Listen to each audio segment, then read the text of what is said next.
کوئی خدا نہیں ہے، یعنی یہ خدا نہیں ہے، الا اللہ بعد میں آتا ہے سوائے اللہ کے، یعنی پہلے جو الفاظ ہیں لا الہ، کوئی خدا نہیں ہے، کوئی رب نہیں ہے، یہ خدا ہو ہی نہیں سکتے جن کو تم خدا سمجھے بیٹھے ہو۔ جیسے جس نے کلمہ پڑھا ہے اس کے سامنے کوئی تصویر آ جائے تو وہ اس کے سامنے نہیں جھک سکتا، کیونکہ اس نے گواہی دی ہے، اللہ نے فرمایا ہے لا الہ، یہ خدا نہیں۔ اگر کسی کے سامنے درخت آ گیا ہے اور اس کو درخت میں بہت اچھی، ایسا لگتا ہے کہ درخت بہت خوبصورت ہے کہ اس کی تو عبادت ہونی چاہیے، بندگی ہونی چاہیے، تو اس درخت کے سامنے وہ نہیں جھک سکتا۔ اس کلمے میں اللہ نے صاف صاف کہا ہے۔ اگر کوئی پہاڑ ہو، پتھر آپ کو اچھا لگتا ہو، یا کوئی انسان آپ کے سامنے آ جائے، یعنی سورج ہو، چاند ہو، پانی ہو، ہوا ہو، کوئی بھی چیز آپ سمجھ لو، اگر آپ کو وہ اچھی لگتی ہے، آپ سوچتے ہیں کہ اس کو میں خدا بنا لوں، اس کو رب بنا لوں، تو اللہ نے فرما دیا ہے لا الہ، یہ خدا نہیں ہے۔ اس چیز کی گواہی دینی ہوتی ہے کلمے کے اندر۔ اللہ نے فرمایا ان کو چھوڑو، یہ خدا نہیں ہے، یعنی یہ کوئی رب نہیں ہے۔ آگے فرمایا الا اللہ، سوائے اللہ کے، یعنی جب کلمہ پڑھتا ہے انسان تو ان سب کو وہ چھوڑ دیتا ہے، کسی کو خدا نہیں مانتا، کسی کے سامنے نہیں جھکتا، کسی کو اپنا رب نہیں بناتا، معبود نہیں بناتا، سوائے اس خالق کو جس نے ہم کو پیدا کیا ہے، وہی خدا ہے۔ اس کلمے کی گواہی ہے۔ اس کلمے کی اگر انسان سچے دل سے گواہی دیتا ہے تو وہ ایک مسلم ہے۔ اپنے آپ کو یہ نہ کہو کہ میں کون ہوں، یعنی فرقوں کے نام ہو سکتے ہیں مگر دین ایک ہی ہے، وہ ہے صرف اسلام، اور اپنے آپ کو مسلمان کہو۔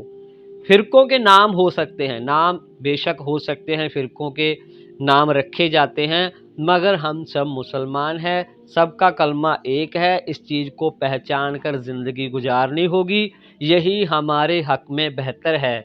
کلمے کا مقصد صرف رب اپنی بندگی چاہتا ہے، جیسے قرآن میں صاف صاف لکھا ہے اللہ ہر گناہ کو معاف کر سکتا ہے اگر اللہ چاہے تو، یہ نہیں کہ اللہ معاف ہی کر دے گا، اللہ چاہے تو معاف کر سکتا ہے مگر شرک کو معاف نہیں کرے گا۔ شرک اللہ کا شریک بنا لیتے ہیں کہ جو اللہ کر سکتا ہے وہ کوئی اور بھی کر سکتا ہے، جیسے سورج، چاند، ستارے اللہ نے بنایا، اور بیوی بچے سب کچھ اللہ نے عطا کیا ہے، ہر چیز اللہ عطا کرتا ہے۔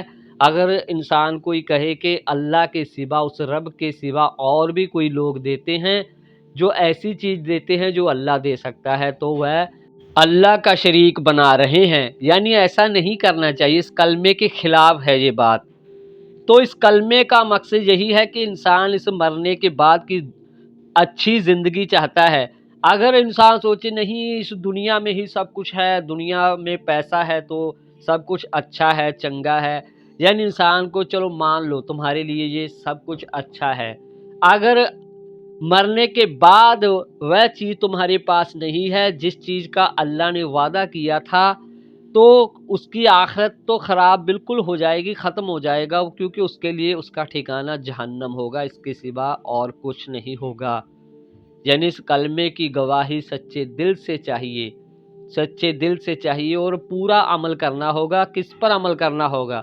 ہم اس کلمے کا جو ہم پڑھتے ہیں لا الہ الا اللہ، اس کا حق ادا ہوگا کیسے، یہ بھی ہمیں پتہ ہونا چاہیے، کیونکہ ہم گواہی اس چیز کی بھی دیتے ہیں محمد رسول اللہ، یعنی اللہ کے رسول کون ہے؟ محمد صلی اللہ علیہ وسلم۔ تو اللہ کا کلام نبی صلی اللہ علیہ وسلم پر اترا، جو کلام اللہ نے اتارا ہے یعنی قرآن پاک، اس قرآن کے ہر ایک الفاظ پر ہمارا ایمان ہونا چاہیے، عمل ہونا چاہیے، تو ہم اس کلمے کی جو ہم گواہی دیتے ہیں تو ہم اس کلمے کا حق ادا کر رہے ہیں۔ اگر ہمارا قرآن سے کوئی لینا دینا نہیں، صرف نبی صلی اللہ علیہ وسلم کی حدیثوں کو ہی ہم مانتے ہیں، تو ہمارا ایمان یقیناً نہیں ہے، کیونکہ اللہ کے رسول صلی اللہ علیہ وسلم نے فرمایا کہ پہنچا دو لوگوں تک، اگرچہ تمہارے پاس ایک بھی آیات ہے، یعنی قرآن کی ہر بات پہنچانی ہے، کیونکہ آپ صلی اللہ علیہ وسلم قرآن کا پیغام ہی لوگوں تک پہنچاتے تھے۔ تبلیغ کس کی کرتے تھے آپ صلی اللہ علیہ وسلم؟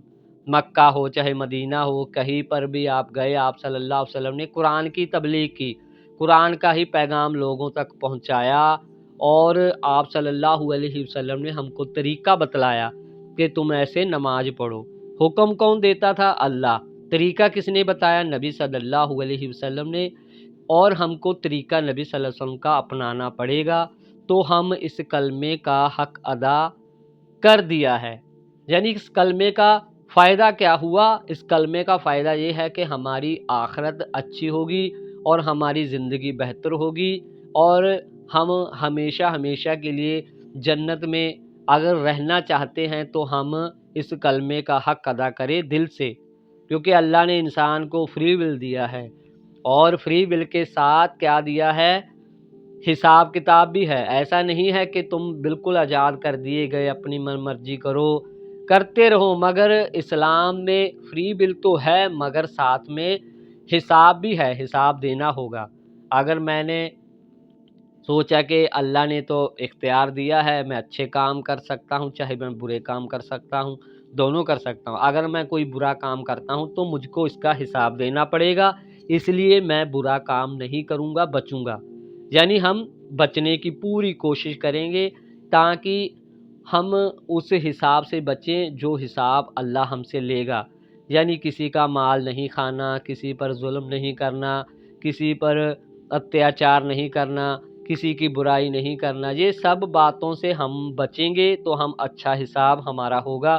اگر ہم اپنے طریقے سے چلیں گے کہ چلو جو من میں آتا ہے کرتے پھرو، تو وہ حساب میں پھنسے گا، یعنی آخرت اس کی برباد ہو سکتی ہے۔ تو اس کلمے کا حق ادا ہم ایسے ہی کریں گے جیسے اللہ کے رسول صلی اللہ علیہ وسلم فرمایا کہ تم قرآن کو پڑھو، سمجھو، عمل کرو، اور میری سنت کو پکڑو، اور اسی طریقے سے تم عبادت کرو جس طریقے سے میں آپ کو کہتا ہوں، یعنی آپ صلی اللہ علیہ وسلم کا طریقہ ہماری زندگی میں لانا ہوگا۔ یہی سب سے بہتر ہے اس کلمے کا حق ادا کرنے کا موقع، یعنی کلمے کا ہم صحیح سے استعمال کریں گے، صحیح عمل کریں گے تو اس کا فائدہ ہمیں دنیا اور آخرت میں دونوں میں نظر آئے گا۔ یعنی کلمے کی گواہی سچے دل سے دینی ہوگی، یہ نہیں کہ صرف کلمہ ہی پڑھتے رہو، لا الہ الا اللہ۔ یعنی اس کا حکم کیا ہے، اس کلمے کے اندر کیا راز چھپا ہے، وہ سب باتیں جاننی ہوں گی۔